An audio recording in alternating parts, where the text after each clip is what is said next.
नमस्कार शेतकरी मित्रांनो. तर हे बघा, आज आपली हळद झाली बघा 2 महिन्याची, 30 दिवस झाली.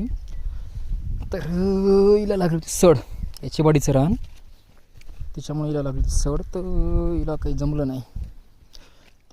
खत वगैरे फक्त स्टार्टिंगला भेसळच दिला होता.